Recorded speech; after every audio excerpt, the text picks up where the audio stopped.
Welcome back to our channel. This is Tyree and Lana. we're back at y'all with another video.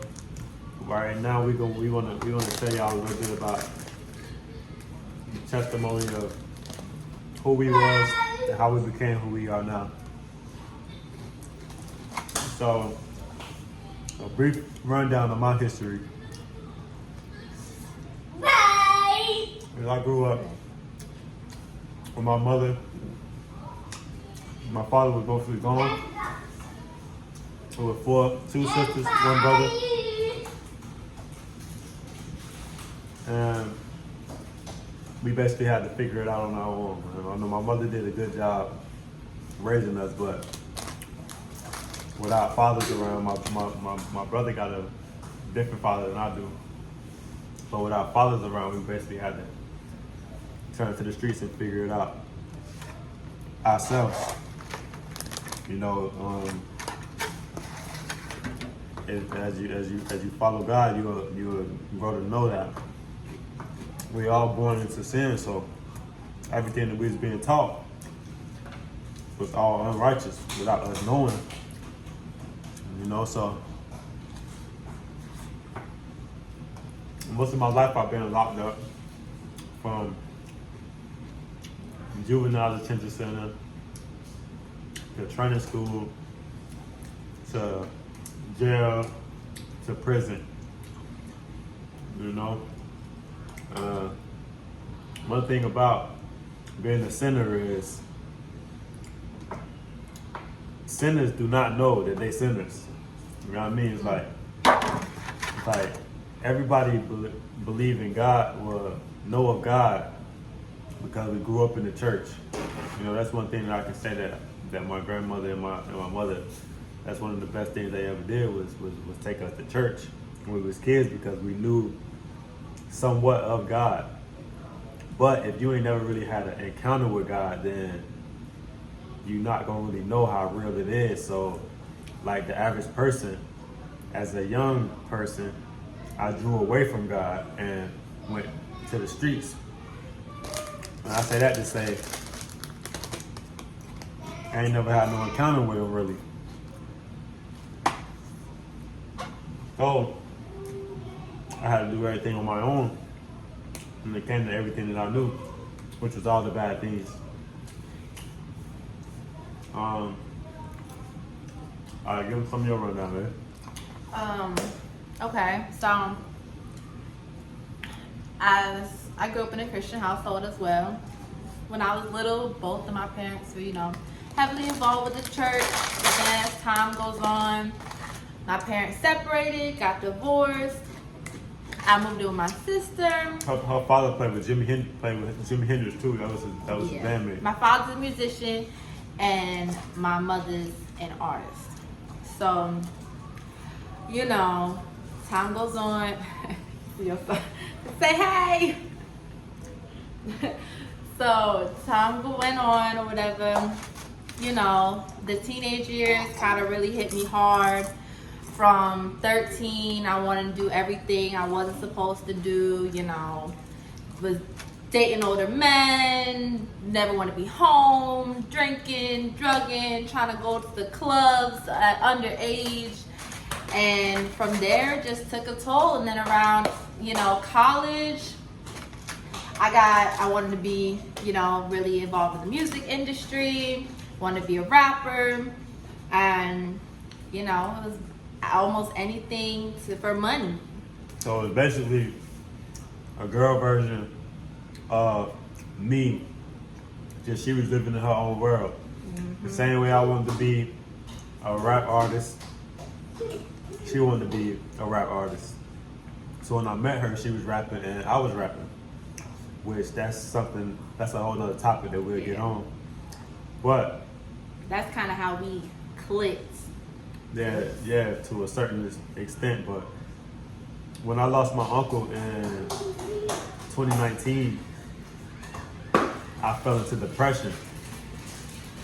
So when I fell into depression, I basically was out here doing a bunch of treacherous stuff. Like I was evil. Like I was taking out all of my depression on people that I knew, females, anybody that I felt like went against me. I had to have some type of vengeance and revenge, and I had to make sure that they feel what I was feeling, just because I really hated this world, and I really didn't want to be here. So I used to tell God, like, every single day, like, God, I don't want to be here, because the one person that I felt like showed me genuine love, he was gone now, and it just left me broken. But I'm not knowing how depression works, so I'm not knowing that it lasts for years on top of years on top of years whenever you're going through it. So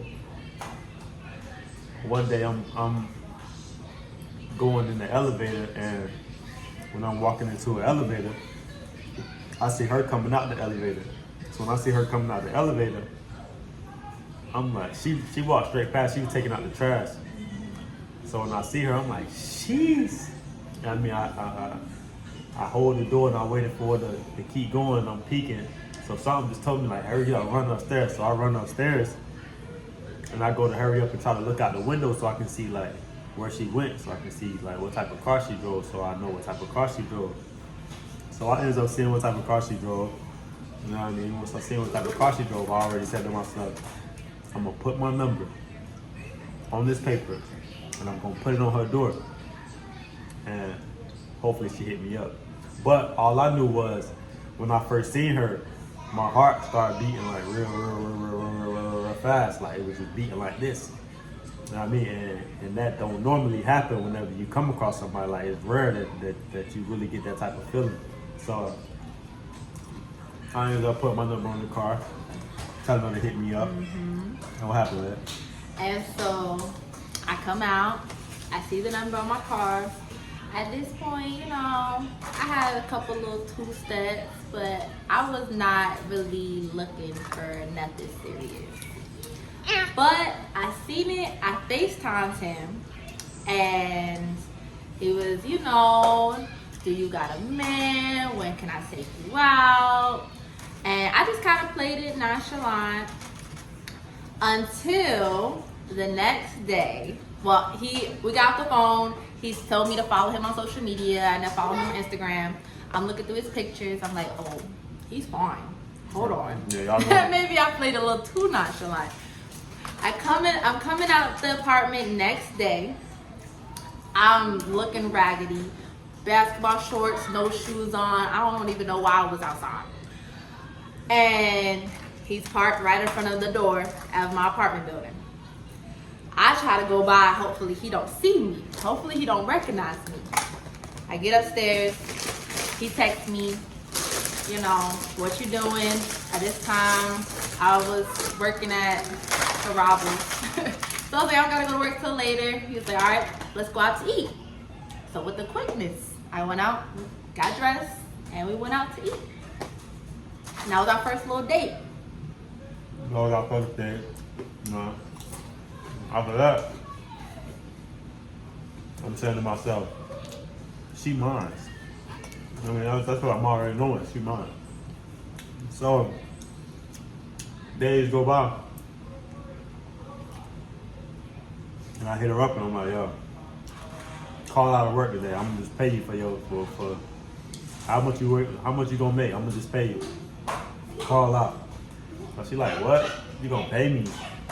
I'm like, yeah. How was it? 300? What was it? 300? Yeah, I think so. I think it was like 300. 300? And she like, all right, I'm about to call out. And I said, we finna go out of town, so I want you to go with me. It's a pool party. Let's go. Pull up on her. Get in the car. I had the money. I had the money right in the console. Get your money. Let go. It's time to go. We go have a little blast and stuff. She thought she was gonna get kidnapped. She got scared. He brought me to the middle of nowhere. Now, we're living in North Carolina at the time. And I know Charlotte, I know Greensboro. I'm originally from New York. But literally, I'm thinking the pool party's in Charlotte. I got a demon in the car with me. My right hand man, he in the car with me, and it's just me, him, and her. So she not knowing where we're going. It's in Statesville. I don't even know what a Statesville was until I'm in here. So I'm feeling that she was getting uneasy over there on the passenger side. What's up? So I'm feeling how she was feeling. She started getting scared. I see her start checking her phone. She giving her she making sure her friend got her locations and all that. You know what I mean?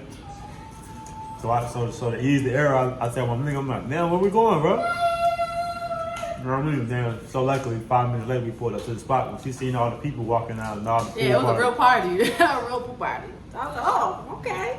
She got comfortable then. So after that, we basically hit it. I ended up getting locked up probably 2 weeks later. Locked up. I reach out to her when I'm locked up. Like, yeah, I'm locked up right now. I'll be out soon. Be ready for me. You know what I mean? I'll get out. When I get out, I'm going back and forth over the field.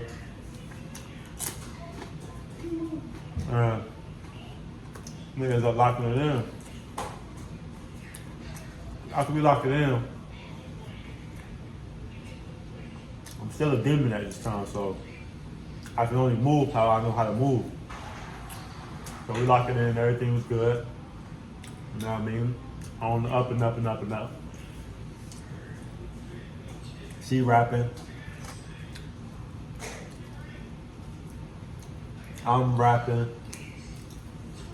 I ends up saying, forget your career. You can't be doing that because a woman like you don't need to be rapping. Because there's too many demons in these clubs just trying to take you for a spin. Y'all know how it is when a female rapping and she by herself in this rap world.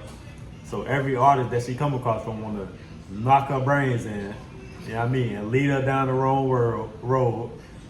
So I'm like, listen, I'll rock with your rap, but I'm gonna show you how to do this independent to where me and you gonna do it together. You know what I mean? So her whole manager that she was rocking with, I asked that out. Like, yeah, I'm your new manager. You know what I mean? So we hitting it off.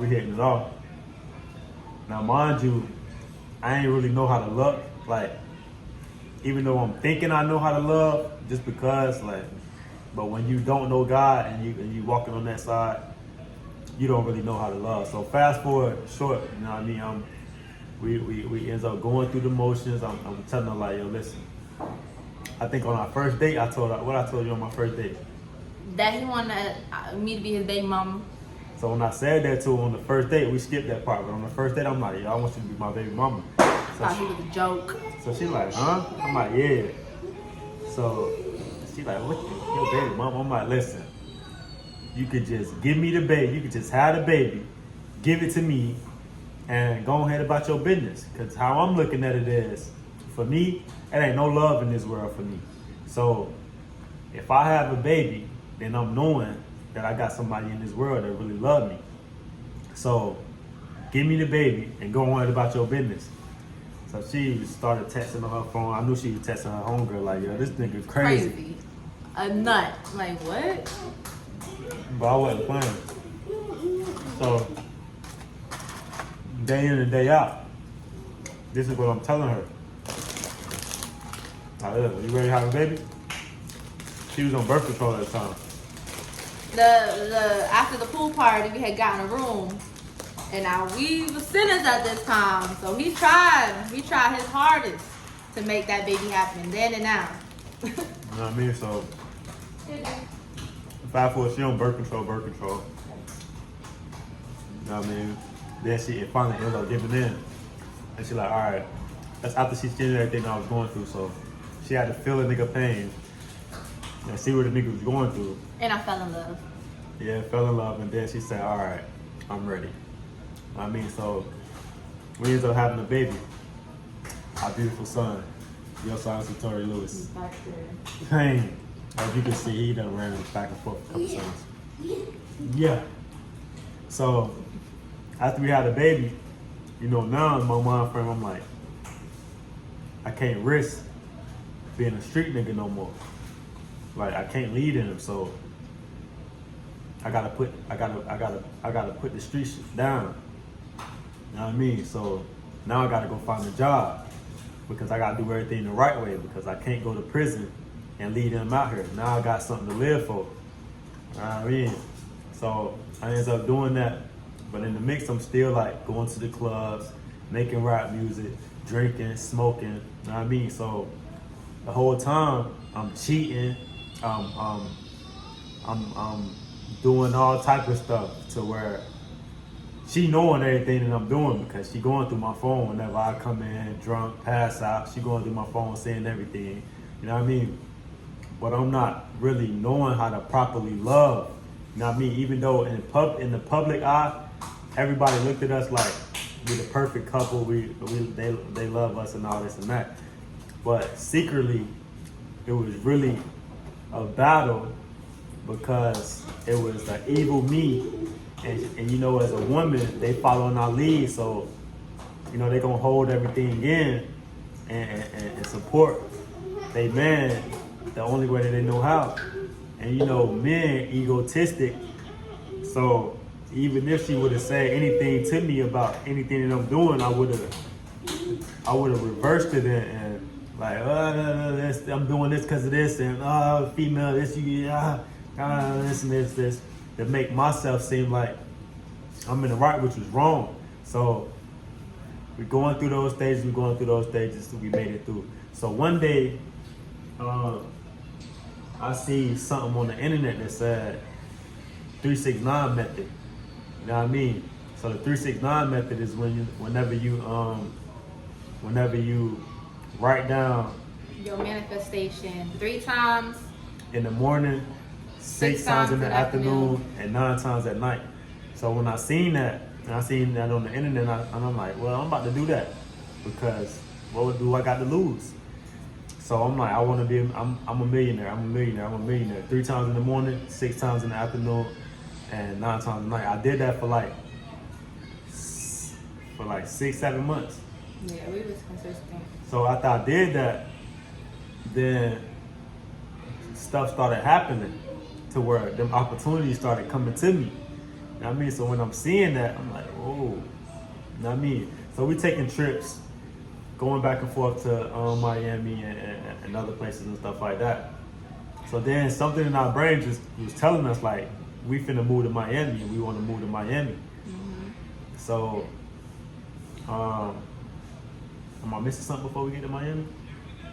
I don't think so. I mean, that's pretty much the gist. Because every time we come, like, Florida's always been kind of like my second stomping ground. So, Now, it was just... yeah, what made me really want to come down here is RP Wiz.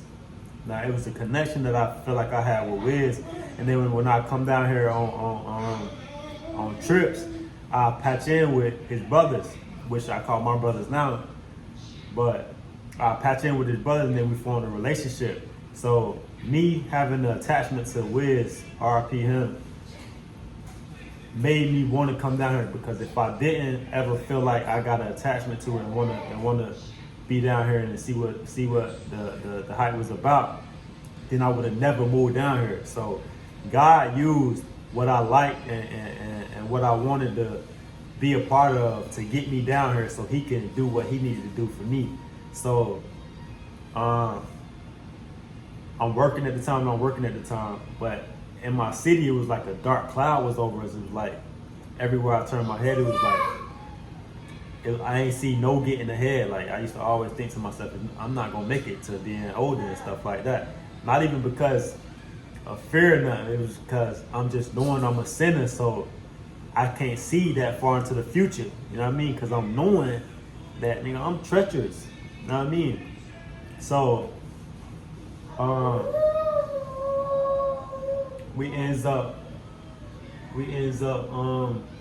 we took everything we had, like all the money that we had, and we basically put it into this move. So when we came down here, we probably only had a couple $100s in our pocket. Probably not even $300-400 in our pocket. We were selling everything, our furniture, to the point where God was leaving the night before the move. We were like, all right, we got the truck, we got the movers, we got the place, but we don't got no money for the gas in the truck. We don't got nothing. We don't got no money to live, like get food down there. But literally hours before, like that night, some of like the big ticket things that were not selling, just all of a sudden people were just coming to the door. Like Facebook Marketplace, hey, I can come right now. right now. So he supernaturally sold a whole bunch of things that I was listing for months, a couple months prior to, just to get us, to help us facilitate to get down here. Yeah. So when we got down here, and you know, I'm thinking like I'm still thinking in my street ways because I'm like, yeah, it's crunch time. I'm hitting my homies up like, yeah, I'm finna touch down. So when I touch down, we're gonna network, we're gonna do this and that, we're gonna do this. You know, so when I get down here, yeah, when I get down here, Hi. the magic begins. And we're gonna get into that on the next video. So we gave y'all a rundown on who we was, Where we came from. where we came from. And on the next video, we're gonna let y'all know the supernatural thing that happened as soon as we got set up That down here. changed us forever. It changed us forever and got us walking on this righteous walk. You feel me? You feel me? So y'all make sure y'all stay tuned, and we got another video coming at you real soon. Bye. Okay. Don't forget to follow, like, and subscribe. Yeah, make sure you do that for sure.